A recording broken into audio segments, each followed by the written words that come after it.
Hey guys, welcome to my channel. Sorry I haven't been posting the videos lately. I've been sick, and I just want to let you guys know that we are reading chapter 4, 5, and 6 today on this book.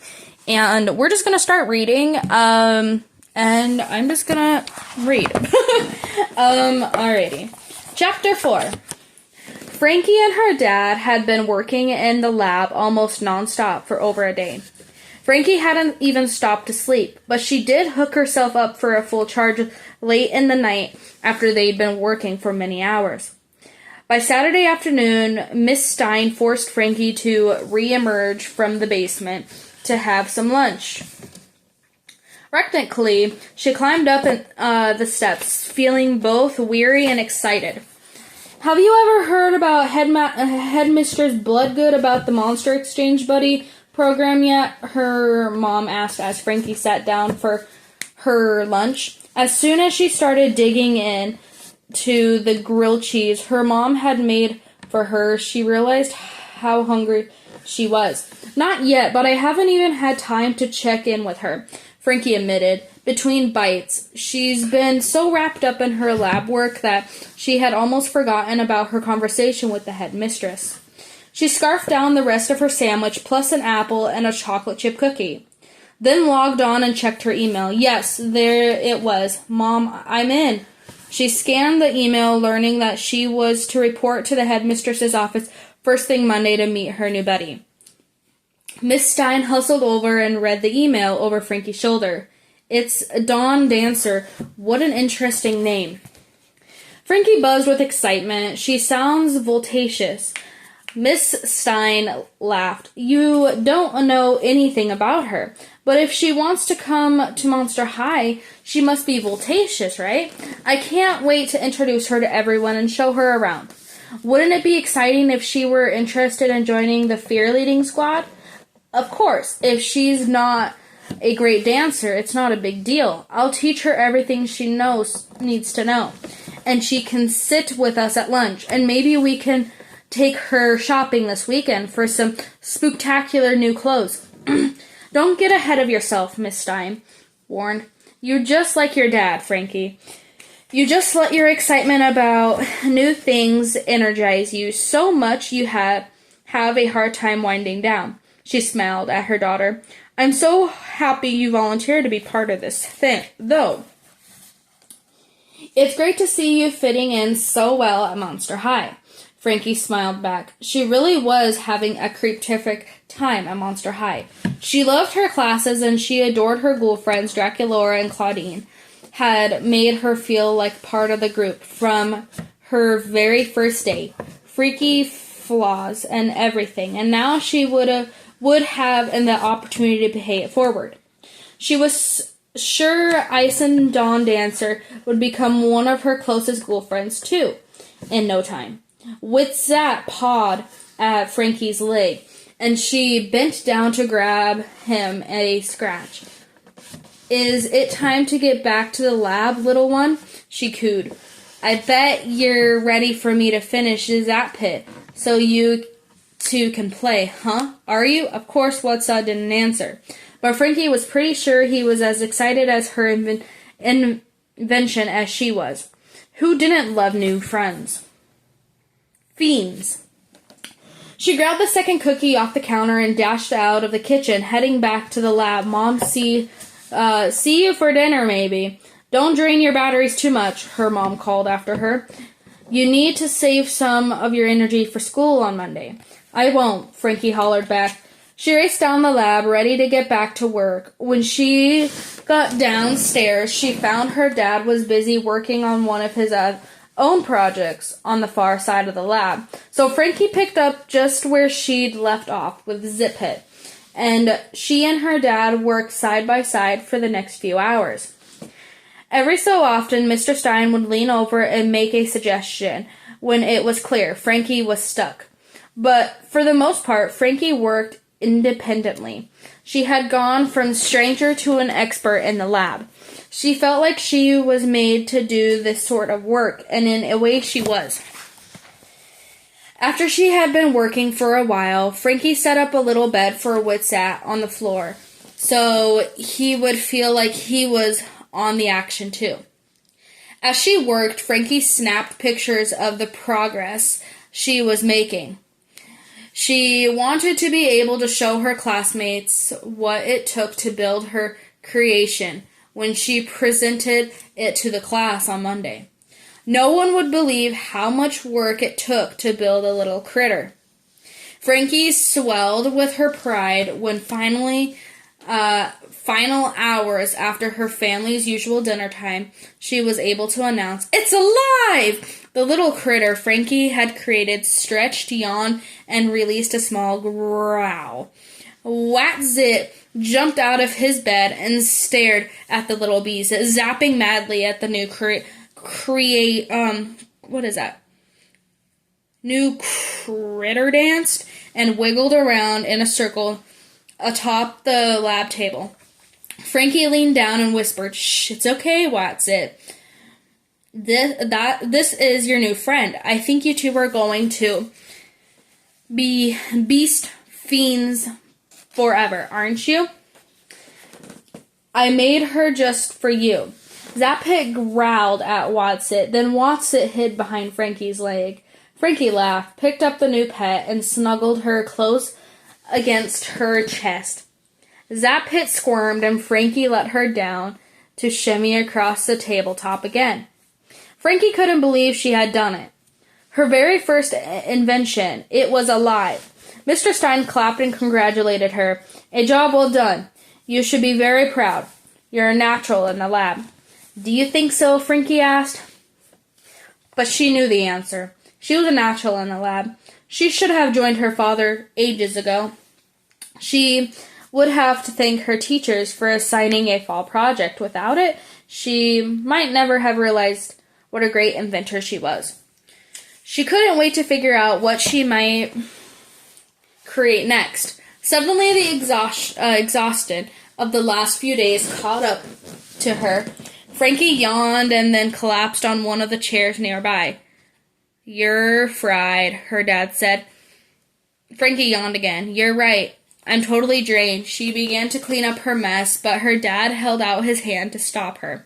"I'll clean it up," he said. "You should get some rest. Take tomorrow to relax, download your pictures, and put together a presentation for your school on Monday." "Thanks, Dad." Frankie tucked and squirming Zappit under her arm and began to head towards her room, with Watzit close to her heel. "Frankie," her dad said, chasing after her, "Zappit needs to spend a few hours in the lab before you can play with her. She needs to fully charged to work properly. Let her rest here overnight, and the two of you can get to know each other in the morning." "Really?" Frankie sighed. "But I wanted to bring her into my room tonight so she and Watzit could play."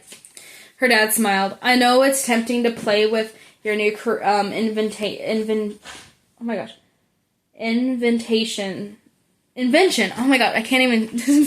inventions right away. But it's important to take your time.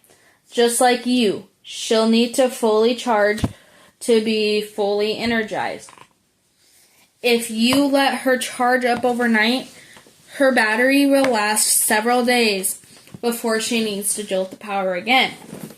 Trust me, you could spend all day tomorrow bonding before school starts." Diary entry. "Oh my Ghoul, Zappit is missing. After such a long day in the lab yesterday, Mom let me sleep late this morning so I could totally recharge for school. I woke up to the sound of Watzit yapping. He was whining at the foot of my bed and tugging at my covers, so I got up and followed him. He led me to Zappit's charging station. That's when I saw that she was gone. The only thing Dad and I could figure out is my new creation must have wandered off sometime in the night. This is voltageous fail. I never should have taken my eyes off of her. Watzit has spent the whole morning right by my side, and I'm so glad there's no way I'm going to let my pet out of my sight. I've already lost one of my dear pets. I can't possibly risk losing another. I texted my ghoul friends, and they all offered to spend the day helping me look for Zappit. Watzit is going to come along in case he can help track her scent. Dad's taking the day off from working in the lab so he and Mom can search too. On the top of being so worried about poor Zapit, I'm also worried about what will happen when I turn up at school tomorrow without having a finished assignment. Showing off Zapit was the beast part of my whole presentation. Without her, it won't be nearly as special. What's a ghoul to do, Frankie?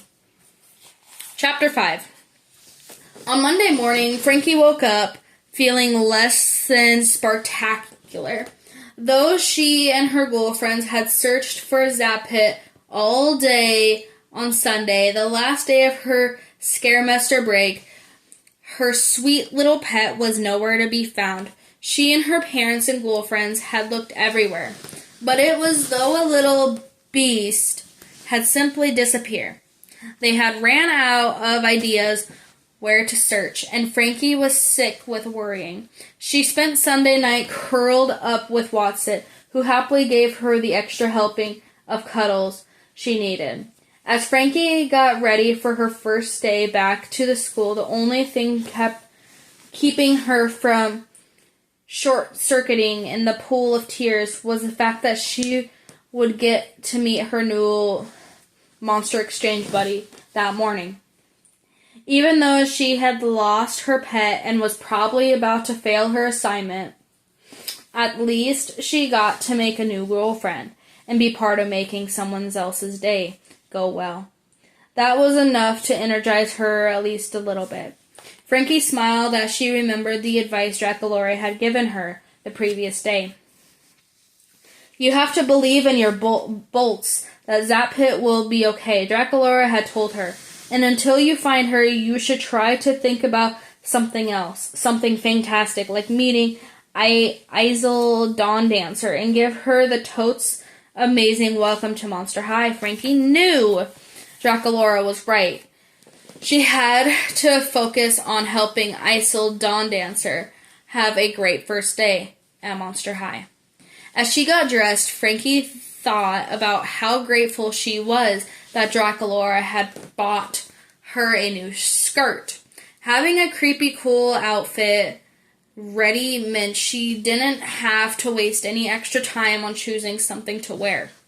She was able to spend a few minutes before school searching and putting on missing posters, but still, she had no idea where else she could look to find Zapit. She couldn't imagine where the little creature might have gone. Frankie arrived at the headmistress's office about 20 minutes before school began. Eager to meet Isel Dancer, when she got there, a ghoul came dancing over to her and asked, "Any chance you are Frankie Stein?" Frankie looked at her surprised. "I am." The ghoul seemed to be bursting with energy, and her outfit was to die for. A loose, flowy turquoise mini dress and a killer frigid boots as she spun and danced in the hall beside Frankie. Her dress fanned out around her. The ghoul grinned and said, "I'm Isel Dawn Dancer, one of the new Monster Exchange students starting the Monster High today. I'm here on the exchange from Boo Hexo, and I just heard you're going to be my Monster Exchange buddy. I'm so excited to be here." Isel's eyes sparkled in the lights of the hall as she spun and danced in silent beat. "Oh," Frankie exclaimed. "If you're Isel, then yes, I was chosen to be your Monster Exchange buddy. Maybe you already know this, but that means I will show you around to your classes and introduce you to some of the other students. I'm going to do everything I can to help you feel at home here at Monster High." Frankie beamed at Isel. They were going to be fast ghoul fiends. Frankie could tell already. Isel nodded enthusiastically. "The headmistress told me all about you. I was a little nervous about this monster exchange, but I just have the feeling I'm meant to be here at Monster High with all of you." Frankie realized that her new ghoul friend had barely stood still since they had met. "I'm getting the impression you really like to dance, huh?" Frankie said. She couldn't help but feel energized about Isel. "I love to dance," Isel explained. Then she patted her skirt flat and stood still. She took a little embarrassed. Dancing is sort of my thing. Sometimes I just can't help myself and I break into a spontaneous dance. I feel the movement washing over me and I go with it. She shrugged. Totally freaky, right? Freaky fab, for sure, Frankie replied, laughing. If dancing is your thing, then go for it. At Monster High, everyone had something that set them apart, something that made them totally unique and different from all the other students. That's what made it such a special place to go to school. Everyone's freaking flaws were recognized and better yet appreciated and celebrated. It was one of the things Frankie loved most about Monster High. As she watched Isol twirl gracefully around her, Frankie thought about the fear-leading squad and said, "My ghoul friend Cleo Denial is going to love meeting you." Just then, Frankie noticed two other unfamiliar ghouls standing nearby. The headmistress stepped out of her office and said, "Ah, Frankie, I see you've already met the monster exchange buddy, Isol Dancer.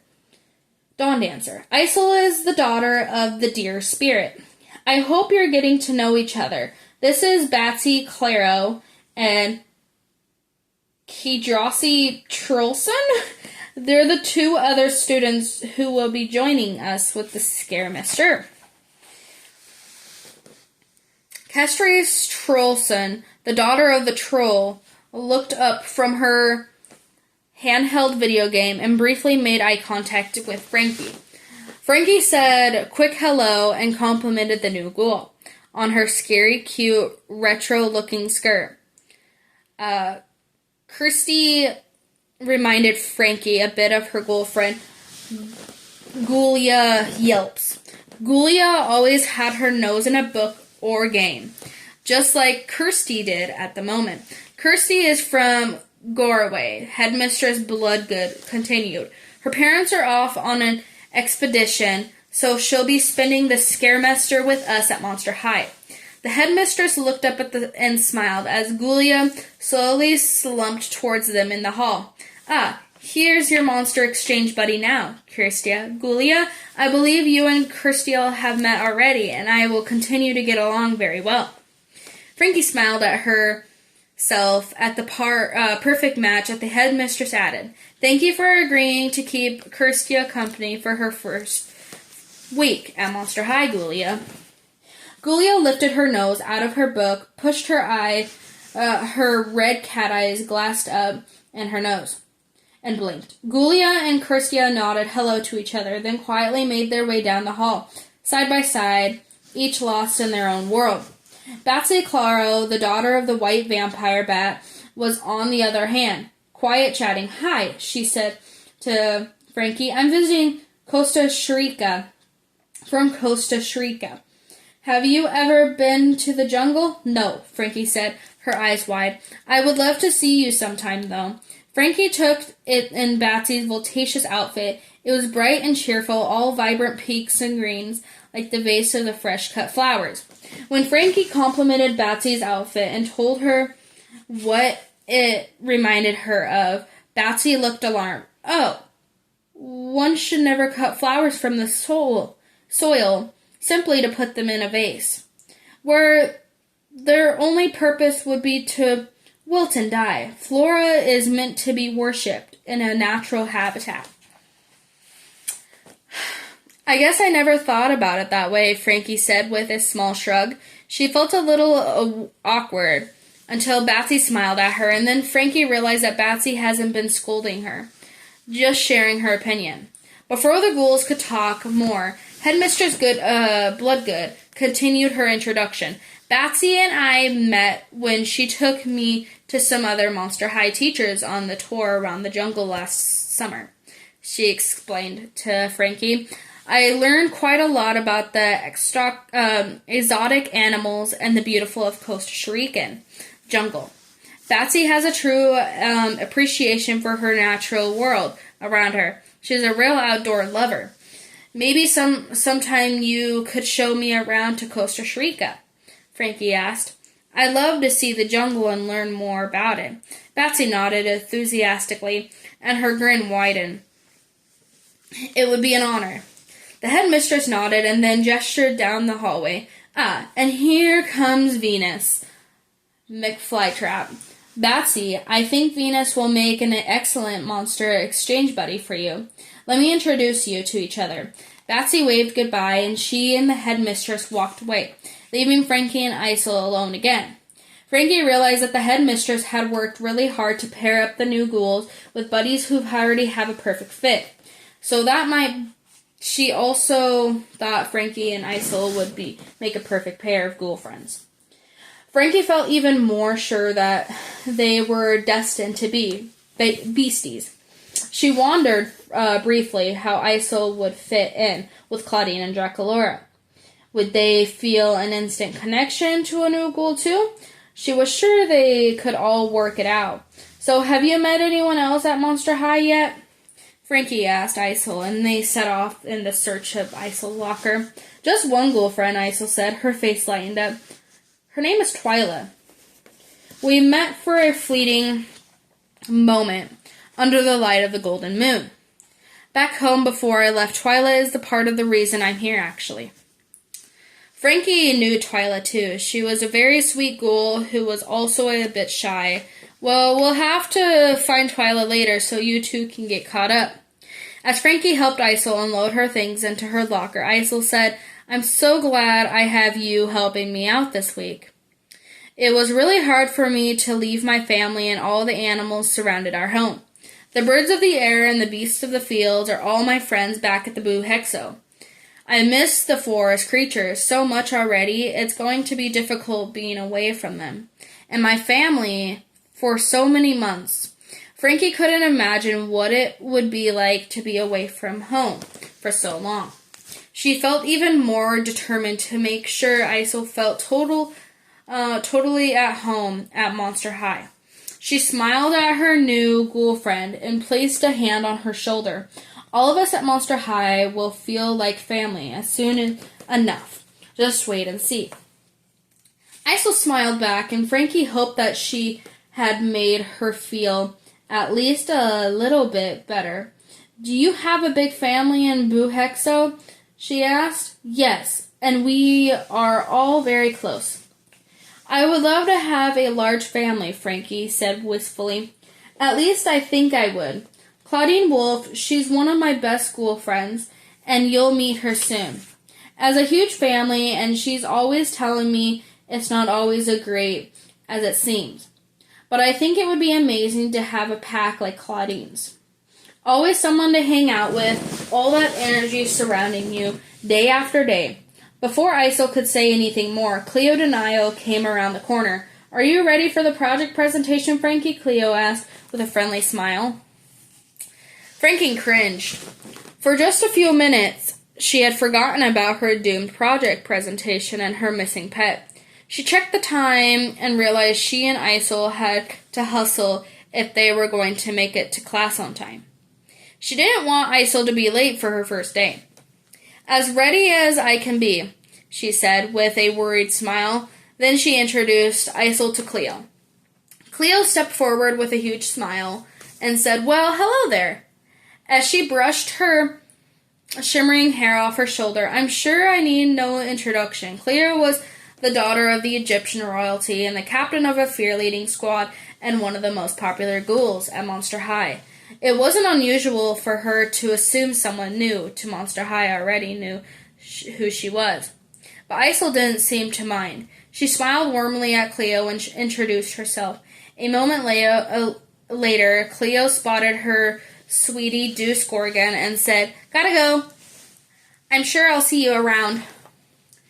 As they made their way towards the class, Frankie told Isel all about the independent study projects and that they were due that day.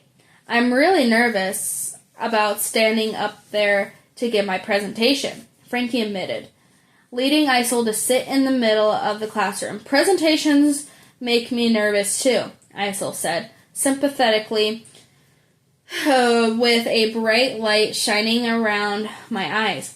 "I tend to freeze." Frankie nodded exactly. "Also, things didn't turn out quite as well as I had hoped they would. I had this plan to bring in a special invention I made in my dad's lab. But before Frankie could tell Isel anything more about what has happened with Zapit, Mr. Rotter came into the room and asked everyone to be seated so class could begin.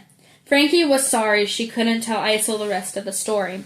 She felt sure that Isel would understand how hard it had been for Frankie to lose her new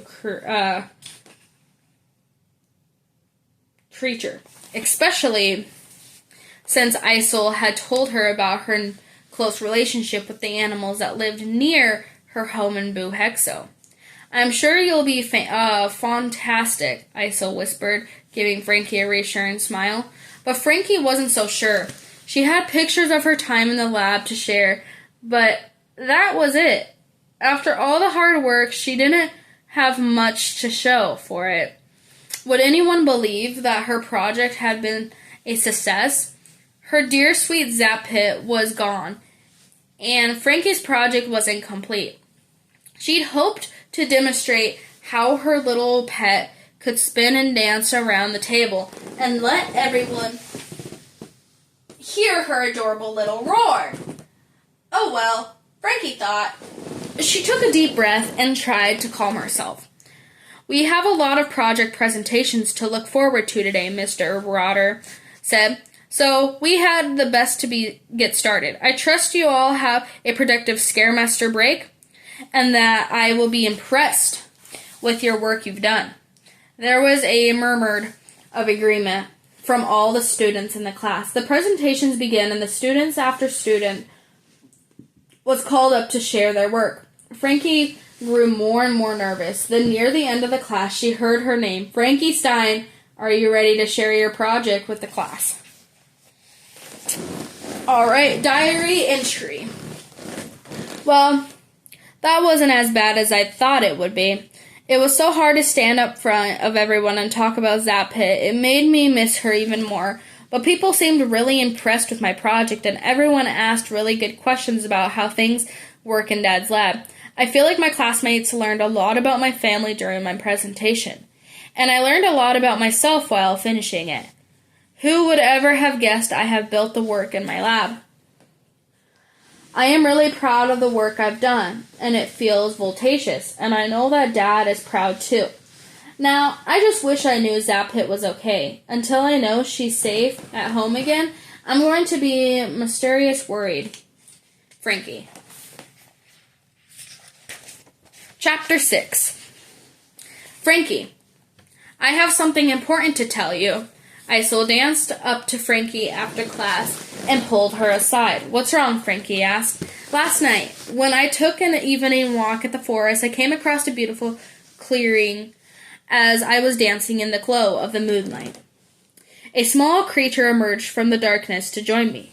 The two of us spent some time in a quiet of the forest together, then went our separate ways. I realized during your presentation that the creature I danced with was your creation, Zapit." Frankie stared at her new ghoul friend. "You have Zapit?" Isel shook her head. "I was with her for a short while last night, but I don't know where she is now. Sometimes when I dance, it's like I'm in another world. When I finished my evening dance, she simply wandered off. She was there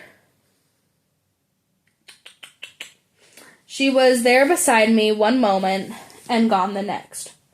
I thought nothing of it because creatures often join me in the forest back home, then go off on their own ventures again. Do you know if she's okay?" Frankie asked. Her stomach fluttered with nerves. "I feel certain that she is," Isel said confidently. She put her hands on Frankie's arms and said she was alone when I met her, but seemed to be at peace. If she had needed something, I believe she would be asked for my help. I have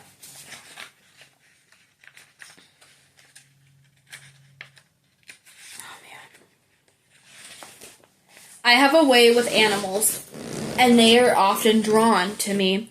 And now that I know she has a family who is searching for her, I think I'll be able to help you find her again and bring her home."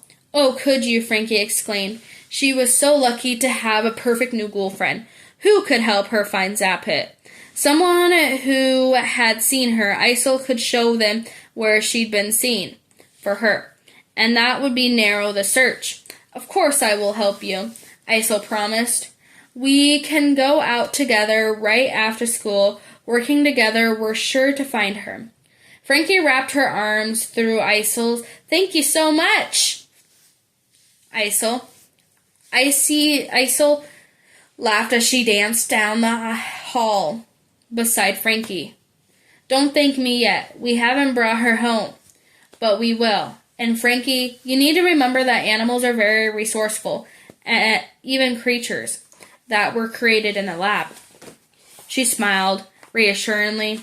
I'm sure she'll be able to take good care of herself until she's home again.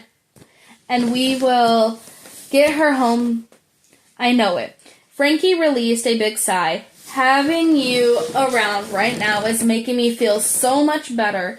I'm so glad you came to Monster High when you did. I don't know what I'd do without you, she squeezed Isol in a hug. You made my whole day freaky fabulous, you know? The rest of the morning flew by. At lunch, Frankie introduced Isol to the rest of her ghoul friends. She was so excited that they would get to be added to her new ghoul to their group of friends. The two other monster exchange ghouls joined them too. Cursel and Ghoulia seemed to be in their own little world comparing high scores in their favorite video game. Even though they hardly said a word to each other as they played on their handhelds, their random glances at each other, screens, and periodic laughter made it clear they were bonding already. Batsy and Venus had obviously hit it off right away, too. They were talking about starting up a new club at Monster High and bringing awareness to endangered plants and species. Frankie smiled happily at the ghouls around her table and felt like everything was working out just as it should. Partway through lunch, though, Isol suddenly leaped up. There's Twyla, she exclaimed. Frankie, thank you so much for inviting me to join you and your ghoul friends for lunch. But if you don't mind, I'm going to run over to catch up with Twyla. I was looking for her all morning, and there she is, finally. She smiled happily at Frankie, then gathered up her things and pranced over to Twyla's table in the cafeteria. Frankie watched her go. Isol had been looking for Twyla all day. Did that mean she didn't enjoy the time she spent with me? Frankie wondered. She suddenly felt a little hurt and wasn't entirely sure why. Don't look so down, Frankie, Laguna Blue said. Glancing over at Twyla's table, Twyla was greeting Isol and the two were hugging. Didn't you say Isol and Twyla already know each other? It makes perfect sense that they would sit together at lunch, don't you think? It's great that she's already made such close ghoul friend here at Monster High. You're right, Frankie said, trying to shake off her hurt feelings. She couldn't explain it, but she felt a little bit sad that Isol didn't want to sit at their table after spending the whole morning together. Frankie told herself that just because she was Isol's monster exchange buddy, it didn't mean they had to spend all their time together.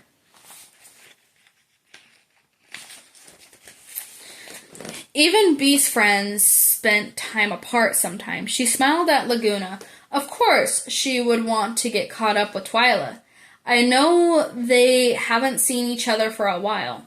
Frankie and her ghoul friends spent the rest of their lunch period catching up on what everyone had done during scarce semester break. Claudine entertained them all with stories and extended family who had come to visit. She'd been stuck babysitting, and her stories about the mischief her twin cousins got into were a total scream. But after lunch, the afternoon dragged. Frankie couldn't wait for the end of the school day to come so they could start the search for Zapit again. She met up with Isol at her locker after school and waited while her buddy packed up her things. Then the two ghoul friends hustled across the school, grounded to meet up with Laguna. Claudine, Draculaura, and Cleo had even offered to cancel fear-leading practice that afternoon so the the whole squad could help with the search. When Batsy and Venus found out there was a group heading into the forest near Monster High to look for a missing creature, they both offered to come along to help, too. Batsy was eager to explore the natural habitats around Monster High, and both ghouls seemed sure they could help Frankie spot prints of their other sign of Zapit's movements. Isol had also told Twyla about Frankie's missing pet, and Twyla had offered to join the search party. Frankie was grateful. The more monsters who were looking for Zapit, the better. And Frankie noticed that Isol seemed extra joyful when Twyla was around. They really did make a voltacious pair. Back inside Monster High, Ghoulia and Krista were working together to figure out if there was some way they could find Zapit using a computer-based tracking device. Frankie had a feeling that even if they didn't figure something out before Zapit was found, neither ghoul would give up until they had designed a program that could help their fellow students if they ran into this sort of problem in the future. "Thank you so much for helping, ghouls," Frankie said to the creepy cool search crew that had gathered. "I'm not sure what the best way to do this is, but I was thinking maybe we could split up into groups of 2 or 3 so we can search more places."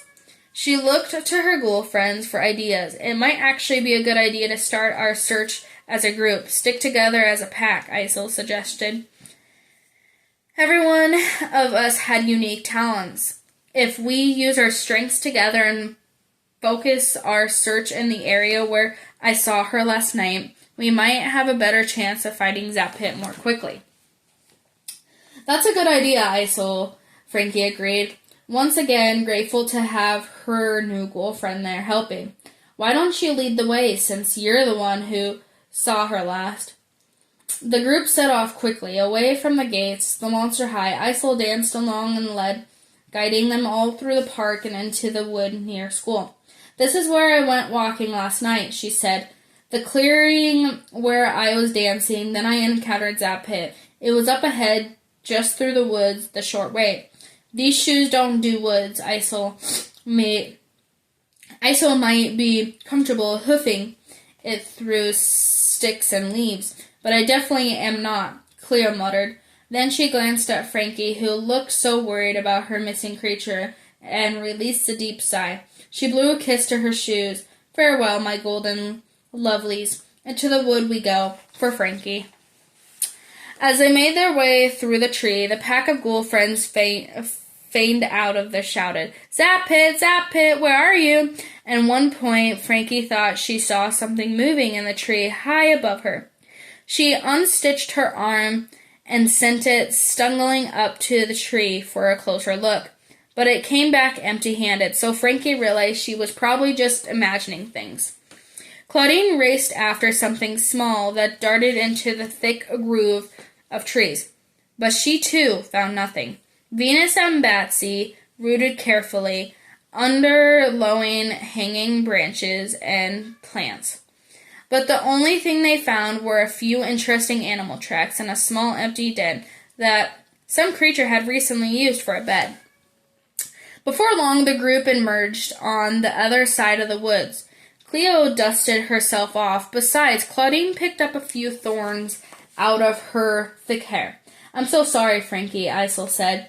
"Sadly, I really thought we might find her here. But don't worry, we won't give up hope. Everyone of us will continue to search until we find her." Diary entry. "I'm so grateful that Isol and the other Monster Exchange ghouls have been willing to help me look for Zapit. I truly have the most vivacious ghoul friends, new and old, and all creep-perfect of Cleo to cancel fear-leading practice today, and even sacrifice a killer pair of shoes. So all the ghouls could help. I'm so lucky. But I'm still so worried about my little pet. Isol keeps telling me that she believes Zapit is fine, and I trust her instincts. She lived around animals all her life, so she knows a lot about them. This morning, Dad told me Zapit's charge should last for at least a few more days before the power is down. I really hope we find her before she runs out of juice. I'm hoping for some breakthrough that might get us closer to solving the mystery of where she's gone. Fingers crossed, but in the meantime, I have an idea that will let me feel like I'm doing something, even if I can't be out searching all night long. Frankie. That is the end of those chapters. We will continue chapter 7 in the next video. You guys have a wonderful day.